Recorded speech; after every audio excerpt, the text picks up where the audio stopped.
PNP Quick Response Team sa may bahagi ng North Cotabato, kung saan kanina nga po ay nakausap natin ang isa sa mga kaanak o isa sa mga asawa ng biktima sa Maguindanao Massacre case. At sa impormasyong kanyang nakalap ay napabilang daw siya dito sa sinasabing notebook na umanilistahan ng mga nasuhulan ng mga ampatuan para iurong itong kaso laban sa pamilya at iba pang sangkot sa Maguindanao Massacre case.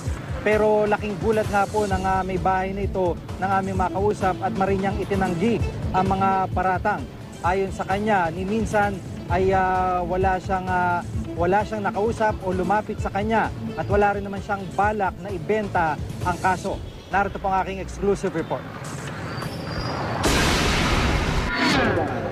Ikinagulat ni Ivy Maravilla ang impormasyon na isa siya sa mga umano'y tumanggap ng higit sa 1.2 milyong piso mula sa mga ampatuan bilang kabayaran para iurong ang kaso laban sa mga ito. Si Ivy ang may bahay ng Chief of Reporters ng Bombo Radio na si Bart Maravilla sa Mindanao, na isa sa mahigit 50 napatay sa Maguindanao Massacre noong taong 2009. Ang impormasyon ng suhulan galing mismo sa mga pamilya ng kapwa niya biktima sa massacre. Kaya't umpisa pa lamang ng aming interview, hindi na niya napigilan ang sarili. Yung bahay nga binenta ko na para may lang kami para ko lang yung ulada ko. Tapos yun ang naglabas pa na issue. Wala, klaro ko lang yung pangalan ko. Wala talagang bayaran na nangyari sa mga pamilya. At kahit anong mangyari, hindi talaga kami bayad na yan. Harap-harapang sinabi ni Ginang Maravilla na nawala na siya ng tiwala sa ginagawang paglilitis.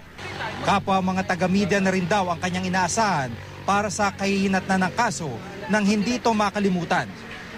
Panawagan niya magkaroon ng independent investigation sa umano'y suhulan maging sa Department of Justice.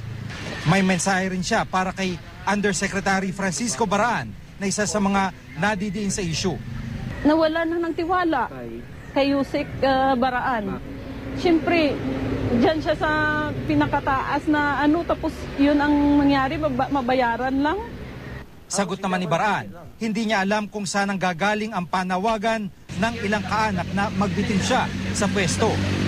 We continue to be committed to seek justice for all of us, for the entire nation, for the entire world, and especially for the victims. Yan lang po ang aming agenda rito, magkaroon ng hustisya. Sa 5 taon na nawala ang Padre de Pamilya, tanging sa tulong at scholarship mula sa National Union of Journalists of the Philippines, umaasa ang pamilya Maravilla. Malaking bagay raw ito lalo't wala na raw ibang ahensya ng pamahalaan ang tuloy-tuloy at totoong tumutulong sa kanila. Iisa na lang ang hiling niya sa Pangulo, hustisya para sa mga biktimang gaya niya. Nananawagan ako kay President Pinoy na sana naman matulungan niya kami sa bago matapos ang